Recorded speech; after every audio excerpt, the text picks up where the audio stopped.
یا ایھا الذین آمنوا توبوا الی اللہ توبۃ نصوحا، اے ایمان والو، اے ایمان کے دعوے دارو، اللہ کے جناب میں توبہ کرو، لیکن توبہ خالص نصوحا۔ پہلی بات تو یہ جانیے، میں نے بھی یقیناً پہلے بھی عرض کیا ہوگا لیکن دہرانے میں کوئی حرج نہیں ہے، عربی زبان میں یہ دو الفاظ بہت قریب ہیں، آبا یعوب اوبن اور تابا یتوب توبن یا توبتن۔ آبا یعوب اوبن بھی ہوتا ہے واپس لوٹنا، لیکن یہ ہے کسی یعنی مادی چیز کی طرف سے واپس لوٹنا۔ ایک ہے تابا یتوب توبن یا توبتن، وہ کسی فعل سے، معنوی چیز سے پلٹ آنا، لوٹ آنا۔ چنانچہ ایک بڑی پیاری جو دعا حضور صلی اللہ علیہ وسلم مانگا کرتے تھے، آپ کی مصنون دعاؤں میں سے ہے، جب آپ سفر پر گئے واپس گھر آئے تو گھر میں داخل ہوتے ہوئے آئبونا تائبونا لربنا حامدون، ہم پلٹ کر آ گئے ہیں سفر سے، وطن سے میں پہنچ گئے ہیں، گھر میں داخل ہو رہے ہیں، اور ہم اس حال میں بھی اپنے رب کی جناب میں توبہ بھی کر رہے ہیں، رجوع کر رہے ہیں اللہ کی جناب میں، اور اپنے رب کی حمد کرتے ہوئے داخل ہو رہے ہیں۔ آئبونا تائبونا لربنا حامدون۔ اسی طرح آپ بازار جائیں، اس کے بعد اپنے گھر میں داخل ہو تو یہ دعا پڑھیں، تو یہ گویا کہ یہ بہت ہی ایک یوں سمجھیے مبارک، بہت سی اس کے اندر برکات ہوں گی۔ تو اس میں بھی لفظ آبا یعوب اوبن، تابا یتوب توبن، یہ دونوں کے بہت قریب آ گئے، آئبونا تائبونا لربنا حامدون۔ توبو الی اللہ، اب الہ کو نوٹ کیجئے، یہ توبہ کا لفظ بھی بہت سے ایسے الفاظ میں سے عربی زبان کے، جیسا کہ اس سے پہلے ہم دیکھ چکے ہیں کہ ایک لفظ ہے رغبہ، رغبہ رغبت جسے اردو میں ہم بولتے ہیں۔ رغبہ الہ ہوگا تو کسی شے کی طرف رجحان ہونا، اس کی طلب پیدا ہو جانا، اس کی خواہش پیدا ہو جانا، اور رغبہ عن ہوگا تو کسی چیز سے متنفر ہو جانا، دور ہٹ جانا، دور چلے جانا۔ ورب ایک ہی ہے، پریپوزیشن کی چینج سے بالکل برعکس نتیجہ نکل آیا۔ ومن رغب عن سنتی فلیس منی، جسے میری سنت پسند نہیں ہے، جو اس سے ہٹتا ہے، پیچھے ہٹتا ہے، اس کو ترک کرتا ہے، اس کا مجھ سے کوئی تعلق نہیں۔ اسی طرح مالا یمیل و میلن، مالا الہ کسی شے کی طرف مائل ہونا، مالا عن اس شے سے ہٹ جانا، پیچھے ہٹ جانا، نفرت ہو جانا۔ اسی میں وہ لفظ تھا سا، فقط سقط قلوبکما، تمہارے دل جو ہے وہ تو مائل ہو ہی گئے ہیں۔ سغا بھی الہ ہوگا تو اس کے معنی کسی شے کی طرف مائل ہو جانا، عن ہوگا تو کسی شے سے متنفر ہو جانا۔ تو وہاں میں عرض کر چکا تھا لقد سقط قلوبکما، تو اے نبی کی دونوں بیویوں، تمہارے دل تو یقیناً اللہ کی طرف مائل ہو چکے ہیں، توبہ کی طرف مائل ہو چکے ہیں، لیکن زبان سے یہ کہتے ہوئے کہ حضور معاف کر دیجئے غلطی ہو گئی ہے، اس میں ذرا حجاب آ رہا ہے۔ ظاہر بات ہے شوہر اور بیوی کے درمیان جس طرح کا تعلق ہوتا ہے تو اس میں یہ کہ بسا اوقات اپنی غلطی کو واضح الفاظ میں تسلیم کرنے میں کچھ ہچکچاہٹ سی ہوتی ہے۔ تو وہ ایک کیفیت تھی کہ تمہارا دل تو مائل ہو چکا ہے، لیکن یہ کہ تم ذرا زبان سے بھی کہو، اقرار کرو۔ اسی طریقے سے یہ لفظ توبہ ہے، توبہ الہ ہے، کسی کی جناب میں توبہ کرنا۔ جب اللہ تعالیٰ کی طرف توبہ کا لفظ آئے گا تو توبو الی اللہ توبۃ نصوحا، اللہ کی جناب میں توبہ کرو۔ اور جب اللہ تعالیٰ توبہ کرتا ہے، یہ لفظ جو ہے دو طرف استعمال ہوتا ہے، تواب بندہ بھی ہے، تواب اللہ بھی ہے۔ اللہ تواب ہے، بہت توبہ کا قبول کرنے والا، بندہ تواب ہے، بہت زیادہ توبہ کرنے والا۔ وہ حدیث میں آپ کو سنا چکا ہوں، کل بنی آدم خطاؤون وخیر الخطائین التوابون، تمام بنی آدم نہایت خطا کار ہیں، گناہ گار ہیں، غلطیاں ہوتی ہیں، خطائیں ہوتی ہیں، لیکن ان خطا کاروں میں بہتر لوگ وہ ہیں جو بہت توبہ کرنے والے، رجوع کرتے ہیں، پلٹتے ہیں، ان میں پشیمانی پیدا ہو جاتی ہے اور وہ اللہ تعالیٰ کی جناب میں رجوع کرتے ہیں، تو وہ تواب ہیں، بہت زیادہ توبہ کرنے والے۔ لیکن اللہ کی جناب میں توبہ جب بندہ کرتا ہے تو وہ الہ آئے گا، تابہ الہ، اس نے توبہ کی اللہ کی جناب میں۔ اللہ توبہ کرتا ہے یعنی اللہ تعالیٰ جو ہے اپنی نظر شفقت اور نظر رحمت جو پھیر دی تھی اس نے کہ ایک بندے نے گناہ کیا ہے، میرے حکم کی جو ہے خلاف ورزی کی ہے، معصیت کا ارتکاب کیا ہے، تو اللہ تعالیٰ اپنی رحمت اور شفقت کی نگاہ اس سے ہٹا لیتا ہے۔ لیکن جب بندہ توبہ کرتا ہے تو پھر اللہ تعالیٰ بھی رجوع فرماتا ہے اور اپنی شفقت اور رحمت اور مغفرت کے ساتھ بندے کی جانب متوجہ ہو جاتا ہے۔ لیکن وہاں تابہ اعلیٰ آئے گا، تب علینا، اے پروردگار ہماری توبہ کو قبول فرما، وہ الہ کے ساتھ آئے گا۔ ہم جب توبہ کریں گے تو وہ الہ کے ساتھ آئے گا۔ تو تو یہاں فرمایا توبو اللہ، اللہ کی جناب میں توبہ کرو، پلٹو، رجوع کرو، اور توبۃ نصوحا، خالص توبہ۔ اس کی جو وضاحت تھوڑی سی میں ابھی کر چکا ہوں کہ خالص توبہ سے مراد کیا ہے۔ یہ نہیں کہ بس توبہ کی ورد ہو رہا ہے اور توبہ جو ہے وہ اس کے کلمات زبان سے ادا کیے جا رہے ہیں۔ بعض لوگ ہیں وہ جو آیت کریمہ ہے اس کا 1.25 لاکھ کا ہو رہا ہے، ورد ہو رہا ہے، کتنا ہو رہا ہے، اس کی تسبیح پڑھ رہے، اس سے کچھ نہیں ہوتا جب تک کہ دل کے اندر گناہ سے نفرت پیدا نہ ہو جائے، حقیقی پشیمانی نہ ہو کہ یہ مجھ سے بہت غلط حرکت سرزد ہوتی رہی ہے، پختہ ارادہ نہ ہو کہ آئندہ یہ کام نہیں کروں گا یا کروں گی، اور یہ کہ بالفعل بھی اس کام کو چھوڑ دیں۔ یہ 3 شرطیں کم سے کم ہیں ان چیزوں میں کہ جو حقوق اللہ میں سے ہیں، اللہ تعالیٰ کے حقوق، ان میں کوتاہی ہوئی ہے، ان میں غلطی ہوئی ہے، اس میں انسان نے کسی معصیت کا ارتکاب کیا ہے، تو 3 شرطیں۔ حقیقی پشیمانی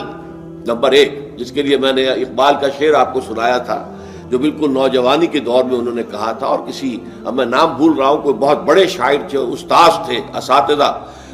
استاذ الشعراء، انہوں نے کہا تھا کہ میاں صاحبزادے اس عمر میں اور یہ شعر اس قدر اونچا شعر ہے کہ موتی سمجھ کے شان کریمی نے چن لیے قطرے جو تھے میرے عرق انفعال کے۔ انفعال کہتے ہیں شرمندگی کو، کہ میں جب شرمندہ ہوا کہ میں اللہ کی جناب میں یہ کیا حرکت کر بیٹھا، تو اس سے میرے پیشانی پر جو پسینے کے قطرے رونما ہوئے، اللہ تعالیٰ نے ان کو موتی سمجھ کے چن لیا۔ اللہ تعالیٰ کو بندے کی توبہ سے اتنی خوشی ہوتی ہے۔ وہ حدیث بھی میں آپ کو سنا چکا ہوں کہ تم اندازہ کرو، ایک شخص ہے کہ جو ایک ریگستان میں لقودق صحرا میں سفر کر رہا تھا، اس کا ایک اونٹ تھا جس پر وہ سفر کر رہا تھا، اسی پر اس کا جو بھی راستے کا کچھ کھانا وانا تھا، خوراک تھی، وہ بھی، اس کی پوٹلیاں بھی تھیں اور پانی کی چھاگل بھی بندھی ہوئی تھی۔ تھوڑی دیر کے لیے وہ ایک درخت کے سائے میں بیٹھ گیا استراحت کے لیے، وہ اسی میں آنکھ لگ گئی اس کی۔ اب جب آنکھ کھلی تو دیکھا کہ اونٹ غائب ہے۔ اب اونٹ گویا کہ اس کی زندگی کا واحد سہارا، کہاں جائے گا اب بغیر اونٹ کے؟ اس دوڑا دائیں بائیں، شمال جنوب مغرب مشرق، سب میں کہیں جہاں تک وہ کر سکتا تھا اسے کہیں اونٹ نظر نہیں آیا۔ تو پھر وہ اسی درخت کی سائے میں آ کر بیٹھ جاتا ہے موت کے انتظار میں کہ اب تو موت ہی آئے گی، نہ کھانے کو کچھ، نہ پینے کو پانی، نہ سواری کہ میں کہیں یہاں سے نکل سکوں۔ اچانک دیکھتا ہے کہ وہ اونٹ تو کھڑا ہوا ہے اور وہ سامان بھی موجود ہے۔ تو اس میں فرط مسرت کی وجہ سے خوشی اتنی شدید ہوتی ہے اسے کہ وہ کہنا تو یہ چاہتا ہے اے اللہ میں تیرا بندہ ہوں تو میرا رب ہے، لیکن وہ کہہ یہ بیٹھتا ہے اے اللہ میں تیرا رب ہوں تو میرا بندہ ہے۔ یعنی اتنا وہ اپنے اس میں حواس کھو بیٹھتا ہے خوشی کی وجہ سے۔ اتنی ہی خوشی ہوتی ہے اللہ تعالیٰ کو اپنے کسی گناہ گار بندے کی توبہ سے۔ اب آپ اندازہ کیجئے، یہ ہے جو تشبیہ حضور صلی اللہ علیہ وسلم نے توبہ کی عظمت کے لیے بیان کی۔ تو اس کے حوالے سے، اور میں آپ کو فلسفے کے طور پر بھی بتا چکا ہوں کہ بہت بڑی غلطی جو ہے، جیسے ان دونوں صورتوں کا جو مرکزی مضمون میں نے بتایا تھا کہ خاندانی زندگی میں 2 انتہائی کیفیات پیدا ہوتی ہیں، یا میاں بیوی کی موافقت نہیں ہو رہی تو آخری حد ہے طلاق، یا یہ ہے کہ اتنی محبت ہو گئی ہے کہ محبت کی وجہ سے شریعت کی حدود کے اندر رد و بدل ہو رہا ہے۔ تو پہلے کے موضوع کے اوپر سورہ طلاق ہے اور دوسرے موضوع کے اوپر سورہ تحریم ہے۔ تو طلاق کے معاملے میں بھی عیسائیوں سے جو بہت زیادہ غلطی، بہت بڑی سرزد ہوئی، وہ یہ ہے کہ حضرت عیسیٰ نے یہ فرمایا تھا کہ جو شخص اپنی بیوی کو طلاق دیتا ہے گویا کہ ناحق، وہ گویا کہ اس سے زنا کرواتا ہے۔ یعنی یہ کہ طلاق ہو گیا اس کو، اب وہ بیچاری جو ہے وہ بے شوہر کے ہے، عام طور پر مطلقہ سے کوئی شادی نہیں کرتا، تو اب اس کے فتنے میں مبتلا ہونے کا امکان موجود ہے،